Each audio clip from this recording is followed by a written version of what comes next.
मेरे प्यारे देशवासियों, नमस्कार। आज आपसे मन की बात एक ऐसे समय कर रहा हूं जब कोरोना हम सभी के धैर्य, हम सभी के दुख बर्दाश्त करने की सीमा की परीक्षा ले रहा है। बहुत से अपने हमें असमय छोड़कर चले गए हैं। कोरोना की पहली वेव का सफलतापूर्वक मुकाबला करने के बाद देश हौसले से भरा हुआ था, आत्मविश्वास से भरा हुआ था। लेकिन इस तूफान ने देश को झकझोर दिया है। साथियों, बीते दिनों इस संकट से निपटने के लिए मेरी अलग-अलग सेक्टर्स के एक्सपर्ट्स के साथ, विशेषज्ञों के साथ लंबी चर्चा हुई है। हमारी फार्मा इंडस्ट्री के लोग हों, वैक्सीन मैन्युफैक्चरर्स हों, ऑक्सीजन के प्रोडक्शन से जुड़े लोग हों या फिर मेडिकल फील्ड के जानकार, उन्होंने अपने महत्वपूर्ण सुझाव सरकार को दिए हैं। इस समय हमें इस लड़ाई को जीतने के लिए एक्सपर्ट्स और वैज्ञानिक सलाह को प्राथमिकता देनी है। राज्य सरकार के प्रयत्नों को आगे बढ़ाने में भारत सरकार पूरी शक्ति से जुटी हुई है। राज्य सरकारें भी अपना दायित्व निभाने की पूरी कोशिश कर रही हैं। साथियों, कोरोना के खिलाफ इस समय बहुत बड़ी लड़ाई देश के डॉक्टर और हेल्थ वर्कर्स लड़ रहे हैं। पिछले एक साल में उन्हें इस बीमारी को लेकर हर तरह के अनुभव भी हुए हैं। हमारे साथ इस समय मुंबई से प्रसिद्ध डॉक्टर शशांक जोशी जी जुड़ रहे हैं।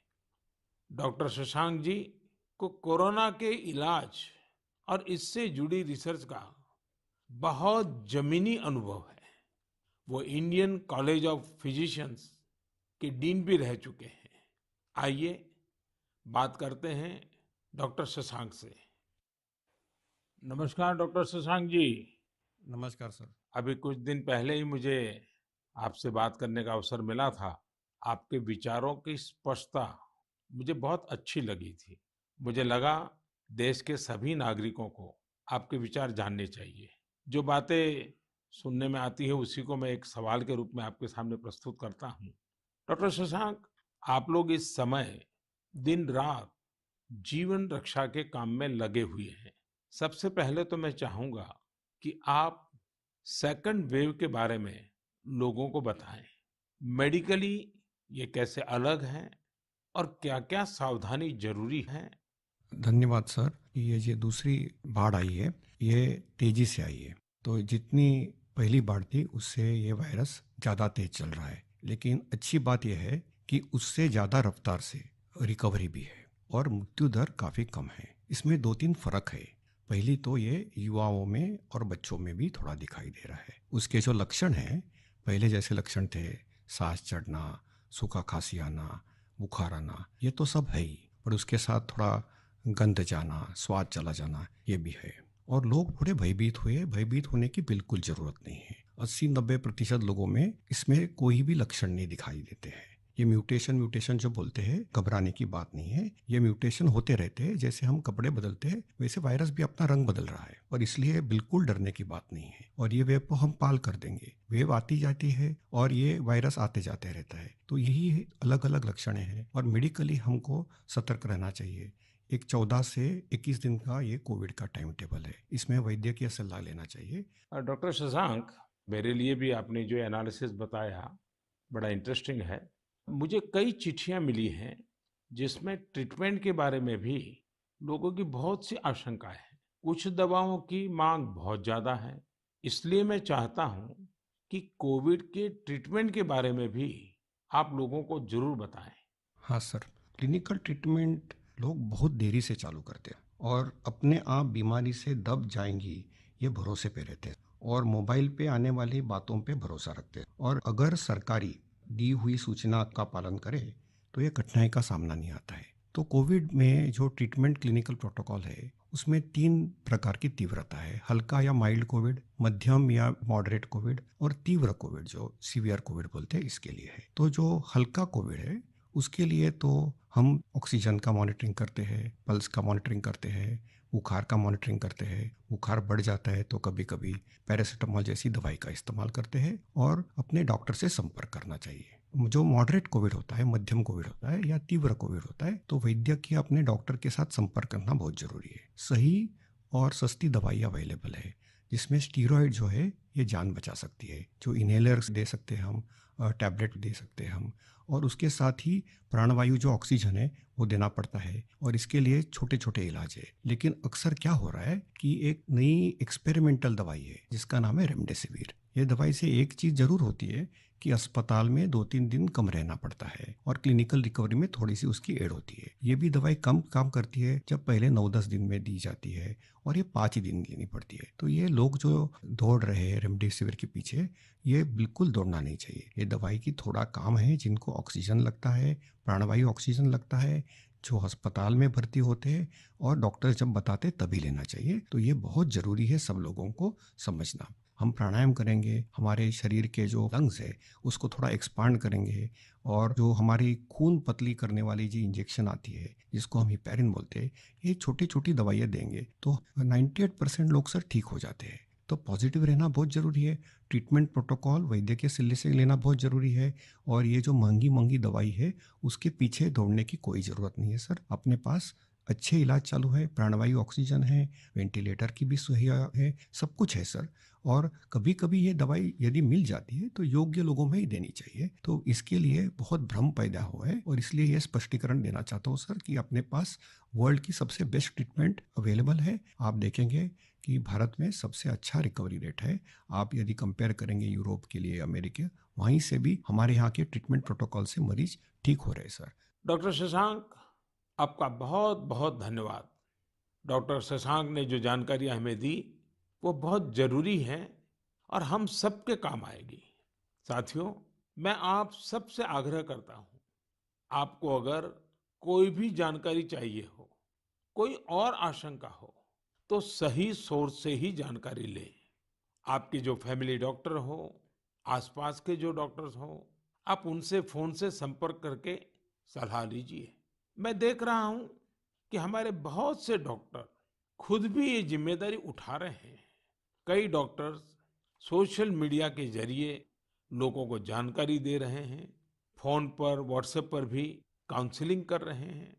कई हॉस्पिटल की वेबसाइटें हैं जहां जानकारियां भी उपलब्ध हैं, और वहां आप डॉक्टर से परामर्श भी ले सकते हैं। ये बहुत सराहनीय है। मेरे साथ श्रीनगर से डॉक्टर नावीद नजीर शाह जुड़ रहे हैं। डॉक्टर नावीद श्रीनगर के गवर्नमेंट मेडिकल कॉलेज में प्रोफेसर हैं। नावीद जी अपनी देखरेख में अनेकों कोरोना पेशेंट्स को ठीक कर चुके हैं, और रमजान के इस पवित्र माह में डॉक्टर नावीद अपना कार्य भी निभा रहे हैं, और उन्होंने हमसे बातचीत के लिए समय भी निकाला है। आइए उन्हीं से बात करते हैं। नावीद जी, नमस्कार। नमस्कार सर। डॉक्टर नावीद, मन की बात के हमारे श्रोताओं ने इस मुश्किल समय में पैनिक मैनेजमेंट का सवाल उठाया है।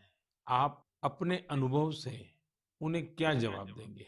देखिए, जब कोरोना शुरू हुआ तो कश्मीर में जो सबसे पहला हॉस्पिटल डिजिग्नेट हुआ एज कोविड हॉस्पिटल वो हमारा सीडी हॉस्पिटल था, जो मेडिकल कॉलेज के अंडर में आता है। तो उस टाइम एक खौफ का माहौल था लोगों में, तो था ही। वो समझते थे शायद कोविड का इन्फेक्शन किसी को हो जाता है तो एक डेथ सेंटेंस माना जाएगा ये। और ऐसे ही जो हमारे अस्पतालों में डॉक्टर साहिबान या पैरामेडिकल स्टाफ काम करते थे, उनमें भी एक खौफ का माहौल था कि हम इन पेशेंट्स को कैसे फेस करेंगे, हमें इन्फेक्शन होने का खतरा तो नहीं है। लेकिन जो ही टाइम गुजरा, हमने भी देखा कि अगर पूरी तरीके से हम जो प्रोटेक्टिव गियर पहने और एहतियाती तदाबीर जो है उन पे अमल करें, तो हम भी सेफ रह सकते हैं और हमारा जो बाकी स्टाफ है वो भी सेफ रह सकता है। और आगे आगे जब भी हम देखते गए तो ये मरीज, जो कुछ लोग बीमार थे, कुछ एसिम्प्टोमेटिक थे, यानी कि उनमें कोई बीमारी के कोई लक्षण नहीं थे, हमने देखा कि करीब करीब 90-95% से ज्यादा जो मरीज हैं वो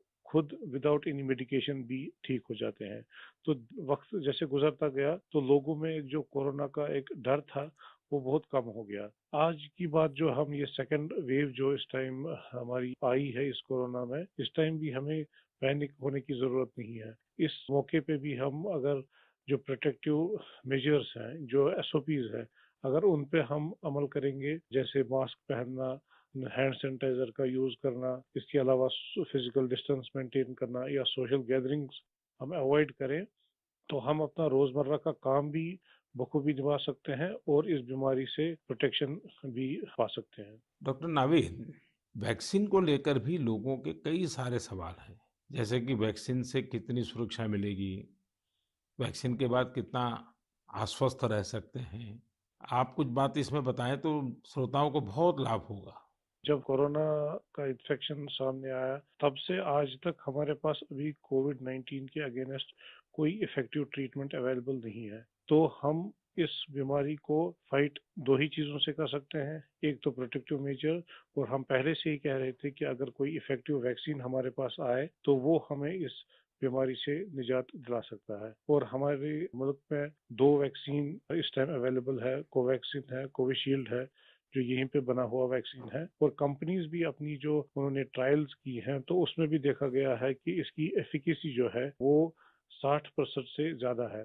अगर हम जम्मू कश्मीर की बात करें, हमारी यूटी में अभी तक 15 से 16 लाख तक लोगों ने अभी ये वैक्सीन लगाया है। हाँ, सोशल मीडिया में काफी इसके जो मिसकंसेप्शन या मिथ्स इसमें आए थे कि ये साइड इफेक्ट्स हैं। अभी तक हमारे जो भी यहाँ पे वैक्सीन लगे हैं, कोई साइड इफेक्ट उनमें नहीं पाया गया है। सिर्फ जो आम हर किसी वैक्सीन के साथ एसोसिएटेड होता है, किसी को बुखार आना, पूरे बदन में दर्द, या लोकल साइट जहाँ पे इंजेक्शन लगता है वहाँ पे पेन होना, ऐसे ही साइड इफेक्ट्स हमने हर मरीज में देखे हैं। तो कोई ग्रॉस हमने कोई एडवर्स इफेक्ट नहीं देखा है। हाँ, और दूसरी बात, लोगों में ये भी आशंका थी कि कुछ लोग आफ्टर वैक्सीनेशन यानी वैक्सीन टीकाकरण के बाद पॉजिटिव हो गए। इसमें कंपनी से ही गाइडलाइन है कि उसमें अगर किसी को टीका लगा है उसके बाद उसको इन्फेक्शन हो सकता है, वो पॉजिटिव हो सकता है, लेकिन जो बीमारी की सीवियरिटी है यानी बीमारी की शिद्दत जो है उन मरीजों में उतनी नहीं होगी। यानी कि वो पॉजिटिव हो सकते हैं, लेकिन जो बीमारी है वो एक जानलेवा बीमारी उनमें साबित नहीं हो सकती है। इसलिए जो भी ये मिसकंसेप्शंस हैं वैक्सीन के बारे में, वो हमें दिमाग से निकालने चाहिए। और जिस जिसकी बारी आई, क्योंकि 1 मई से हमारा पूरे मुल्क में जो भी 18 साल से ज्यादा की उम्र के हैं उनको वैक्सीन लगाने का कार्यक्रम शुरू होगा, तो लोगों से अपील यही करेंगे कि आप आए, वैक्सीन लगवाएं और अपने आप को भी प्रोटेक्ट करें, और ओवरऑल हमारी सोसाइटी और हमारी कम्युनिटी इससे प्रोटेक्ट हो जाएगी कोविड-19 के इन्फेक्शन से। डॉक्टर नावीद, आपका बहुत बहुत धन्यवाद और आपको रमजान के पवित्र महीने की बहुत बहुत शुभकामनाएं। बहुत बहुत शुक्रिया। साथियों, कोरोना की इस संकट काल में वैक्सीन की अहमियत सभी को पता चल रही है। इसलिए मेरा आग्रह है कि वैक्सीन को लेकर किसी भी अफवाह में न आए। आप सभी को मालूम भी होगा कि भारत सरकार की तरफ से सभी राज्य सरकारों को फ्री वैक्सीन भेजी गई है, जिसका लाभ 45 साल की उम्र के ऊपर के लोग ले सकते हैं। अब तो 1 मई से देश में 18 साल के ऊपर के हर व्यक्ति के लिए वैक्सीन उपलब्ध होने वाली है।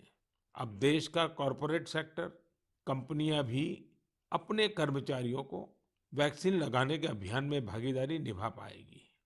मुझे ये भी कहना है कि भारत सरकार की तरफ से मुफ्त वैक्सीन का जो कार्यक्रम अभी चल रहा है, वो आगे भी चलता रहेगा। मेरा राज्यों से भी आग्रह है कि वो भारत सरकार के इस मुफ्त वैक्सीन अभियान का लाभ अपने राज्य के ज्यादा से ज्यादा लोगों तक पहुंचाएं।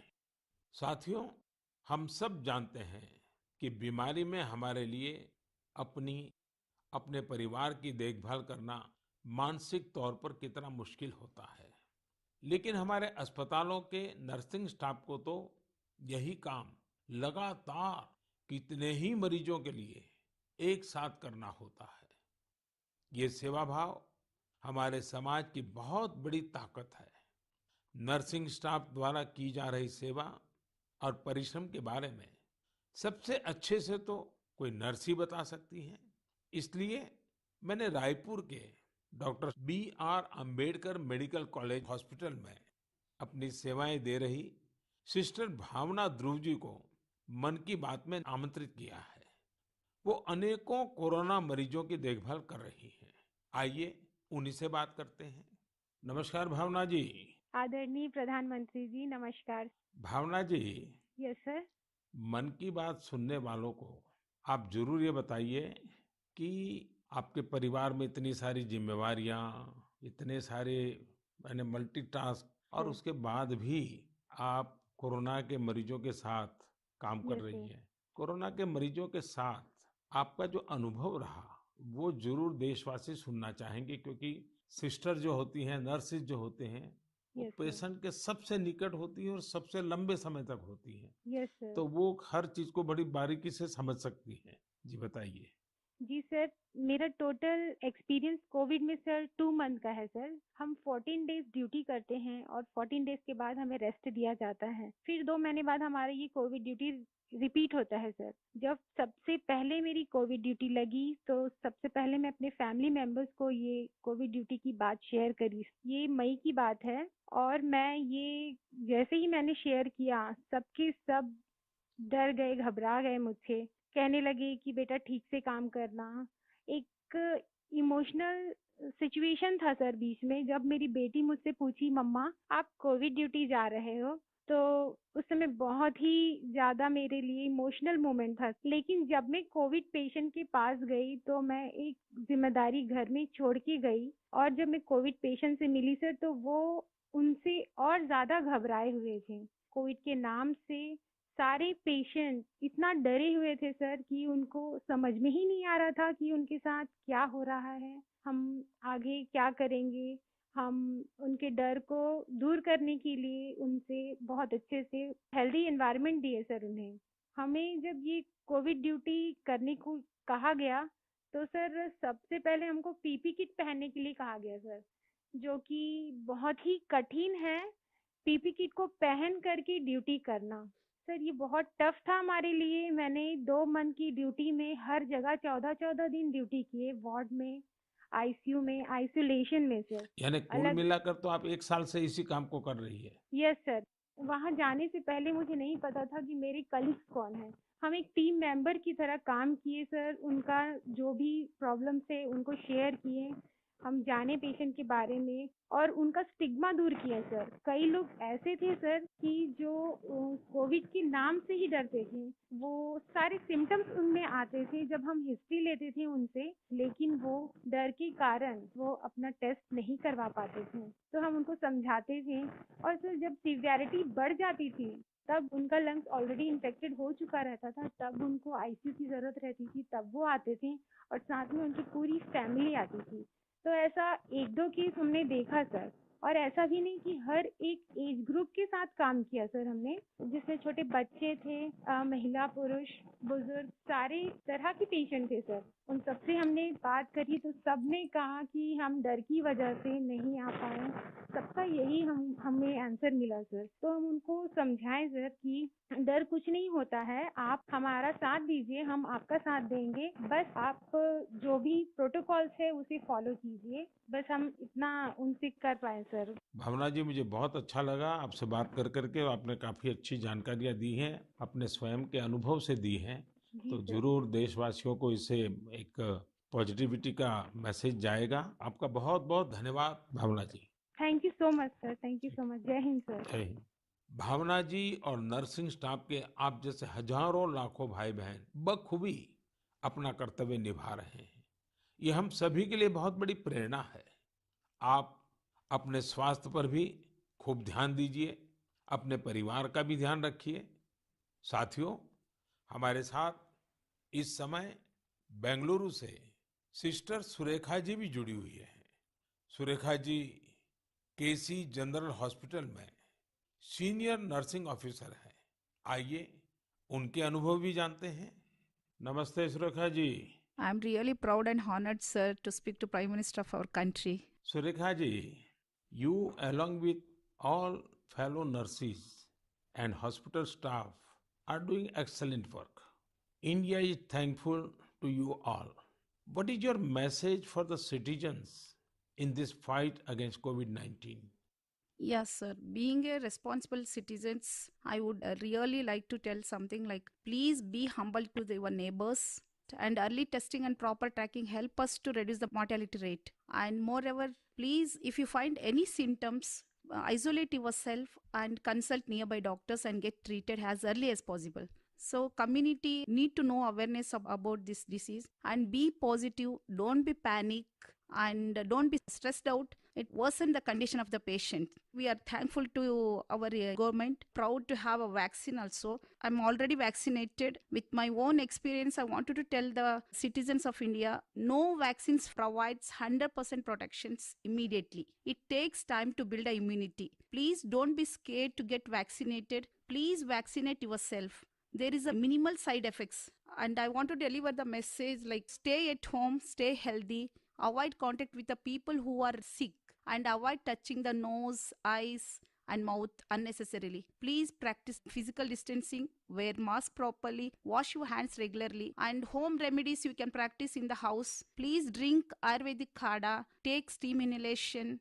and mouth gargling every day, and breathing exercise so you can do it. And one more thing, last and not least, please have a sympathy towards frontline workers and professionals. We need your support and cooperation. We will fight together. We will get through with the pandemic. This is what my message to the people, sir. Thank you Surekha ji. Thank you, sir. Surekha ji, वाकई आप बहुत कठिन समय में मोर्चा संभाले हुए हैं। आप अपना ध्यान रखिए। आपके परिवार को भी मेरी बहुत बहुत शुभकामनाएं हैं। मैं देश के लोगों से भी आग्रह करूंगा कि जैसा भावना जी, सुरेखा जी ने अपने अनुभव से बताया है, कोरोना से लड़ने के लिए पॉजिटिव स्पिरिट बहुत ज्यादा जरूरी है और देशवासियों को इसे बनाए रखना है। साथियों, डॉक्टर्स और नर्सिंग स्टाफ के साथ साथ इस समय लैब टेक्नीशियंस और एम्बुलेंस ड्राइवर्स जैसे फ्रंटलाइन वर्कर्स भी भगवान की तरह ही काम कर रहे हैं। जब कोई एम्बुलेंस किसी मरीज तक पहुंचती है तो उन्हें एम्बुलेंस ड्राइवर देवदूत जैसा ही लगता है। इन सब की सेवाओं के बारे में, इनके अनुभव के बारे में देश को जरूर जानना चाहिए। मेरे साथ अभी ऐसे ही एक सज्जन है, श्रीमान प्रेम वर्मा जी, जो कि एक एम्बुलेंस ड्राइवर है। जैसा कि इनके नाम से ही पता चलता है, प्रेम वर्मा जी अपने काम को, अपने कर्तव्य को पूरे प्रेम और लगन से करते हैं। आइए उनसे बात करते हैं। नमस्ते प्रेम जी। नमस्ते सर जी। भाई प्रेम, हाँ जी सर। आप अपने कार्य के बारे में हाँ जी।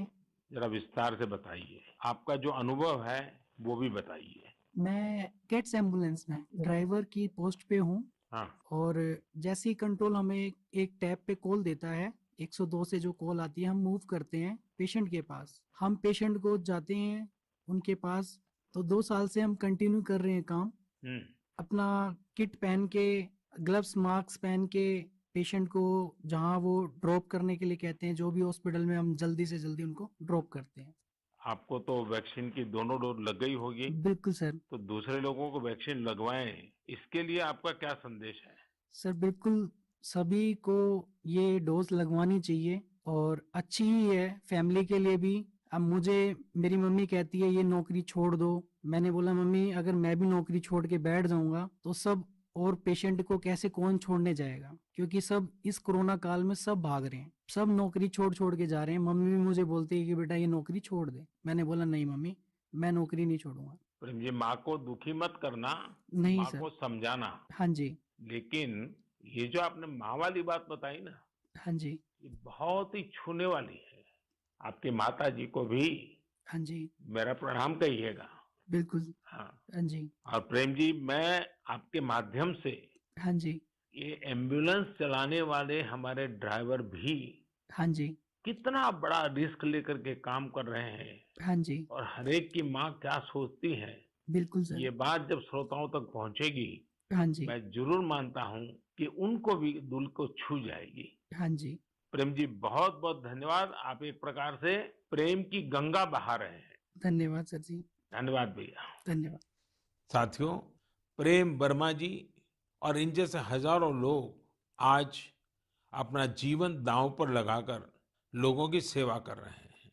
कोरोना के खिलाफ इस लड़ाई में जितने भी जीवन बच रहे हैं, उसमें एम्बुलेंस ड्राइवर्स का भी बहुत बड़ा योगदान है। प्रेम जी, आपको और देश भर में आपके सभी साथियों को मैं बहुत बहुत साधुवाद देता हूं। आप समय पर पहुंचते रहिए, जीवन बचाते रहिए।